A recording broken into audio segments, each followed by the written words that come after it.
সাকিবের সাথে কি ঘটনা ঘটেছিল, এই দু একজন কুলাঙ্গারের কারণে কিন্তু সাকিব সেটাকে আর আগাতে পারে নাই। কিন্তু অস্বাভাবিকভাবে ধ্বংসের একটি লীলায় মেতেছিলেন তারা। একটি সংগঠন যখন নাকি ক্ষমতায় থাকবে না, তখন এই ছবিটার জন্য কি আমাকে কাঠগড়ায় দাঁড়াতে হবে? জুবাইদা ম্যাডাম এবং তারেক সাহেব একটা জায়গায় কবুতর উঠাবে, মৌসুমী ওখানে ছিলেন।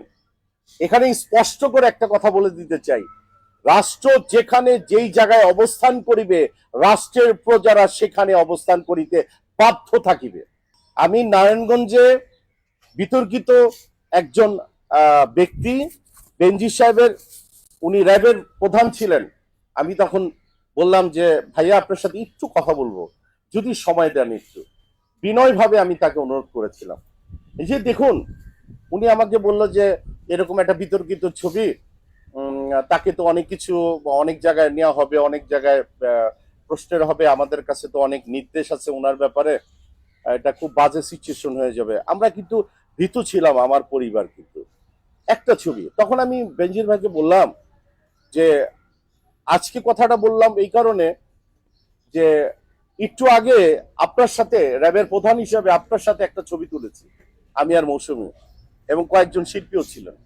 আপনি যখন ক্ষমতায় থাকবেন না, রাষ্ট্র পরিচালনায় কোনো একটি সংগঠন যখন নাকি ক্ষমতায় থাকবে না, তখন এই ছবিটার জন্য কি আমাকে কাঠগড়ায় দাঁড়াতে হবে? বলেন। তার সাথে তো আমাদের ছবি আছে, আমাদের সাথে সবার অনেকের ছবি থাকতে পারে, একজন ব্রথেল গার্ডের ছবি থাকতে পারে, একজন চোরের সাথে ছবি থাকতে পারে, একটা ডাকাতের সাথে থাকতে পারে, ম্যাথরের সাথে ছবি থাকতে পারে, কারণ আমরা শিল্পী। আমাদেরকে কিন্তু কোট করে কোনো লাভ নেই, আমাদেরকে চেনার মতো কোনো ক্ষমতা নেই, কারণ আমরা হয়ে যাই অহংকারী, ঠিক না? তো ওই জায়গাটায় আমি তাকে বলার পরিপ্রেক্ষিতে আমার পরিবার, আমার ব্যবসায় মানে অস্বাভাবিকভাবে ধ্বংসের একটি লীলায় মেতেছিলেন তারা।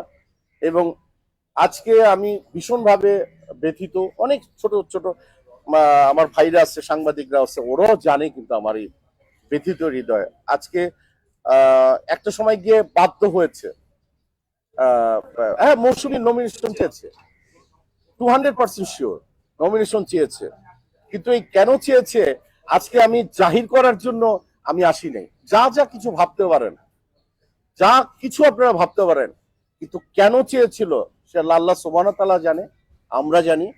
যে রাজনীতিতে যাবে না বিধায় কিন্তু একটা সময় গিয়ে সে আমেরিকায় অবস্থান করছে আমার সন্তানের ইয়ের জন্য। ব্যবসা অনেক ক্ষতি হয়েছে। এবং আপনারা জানেন কিছু শিল্পী সমিতির পোস্টে কিছু আছে, কিছু কুলাঙ্গার, তাদেরকে আমি কুলাঙ্গার বলবো, যারা নাকি শিল্পী সমিতির দুই একজন, আমি সবাইকে বলছি না, পার্টিকুলার দুই একজন, সেই কুলাঙ্গারদের কারণে আমার প্রথম নির্বাচনে আমি যখন শিল্পী সমিতির নির্বাচন করি, এই মমতাজুর রহমান আকবর ভাই এখনো বেঁচে আছে, শামসুল আলম বেঁচে আছে, খসরু বেঁচে আছে, সবাই বেঁচে আছে। সাকিবের সাথে কি ঘটনা ঘটেছিল, আমি আমার বড় ছেলে ফারদিন তখন ছোট ছিল, আমার হাতটা চেপে ধরে বসে আছে, কান্না করতেছে, পারে তো একবার বমি করেছে। আমি তাকে থুয়ে কিন্তু কোথাও যেতে পারিনি। আপনারা জানেন আমি প্রচন্ড রকমের সাহসী, ইনশাল্লাহ আল্লাহর রহমতে। এবং কেস করেছে, সেই মামলাটা পর্যন্ত এই দু একজন কুলাঙ্গারের কারণে কিন্তু সাকিব সেটাকে আর আগাতে পারে নাই। কিন্তু আগাবার মতো কোনো অবস্থান তৈরি হয়নি। তারা কিন্তু যারা নাকি এই প্রভাবটা খাটিয়েছে, অনেকেই কিন্তু এখন কারাবন্দী, আমি নাম বলবো না, কারাবন্দী। মানুষের ভালো চাওয়াটাই হচ্ছে আমার মুখ্য বিষয়। কেউ খারাপ থাকুক, কেউ নষ্ট হয়ে যাক, সেই কাজগুলি কিন্তু আমরা ডেফিনেটলি আমরা চাই না। আমাদের মৌসুমী যখন শিল্পী সমিতি নির্বাচন করে, তখনও কিন্তু যারা অনেকেই সাফাই গায়, যারা এখনো দুই একজন শিল্পী সমিতির পোস্টে আছে, তারা সাফাই গায়, তারাও তো আমাদের ক্যাবিনেট করতে দেয়নি। যাই হোক, আমি কিছুদিন আগেও আমি বলেছিলাম এই শিল্পী সমিতির সদস্য হিসাবে আর থাকতে চাই না, ভাল লাগে না। কারণ না যদি থাকি তা কেউ প্রশ্নও করবে না যে নির্বাচন করবেন কিনা, অমুক করবেন কিনা, তমুক করবেন কিনা।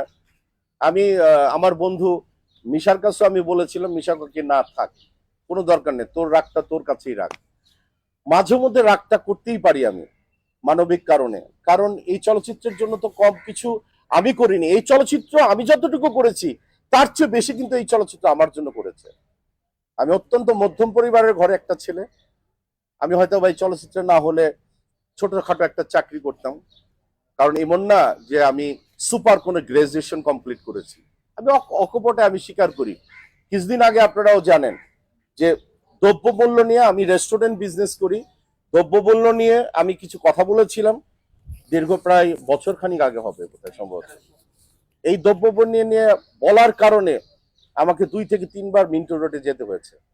কিন্তু আমি ওমর সানি কিন্তু বলিনি, বলছি যে আমি পোস্ট ডিলেট করব না।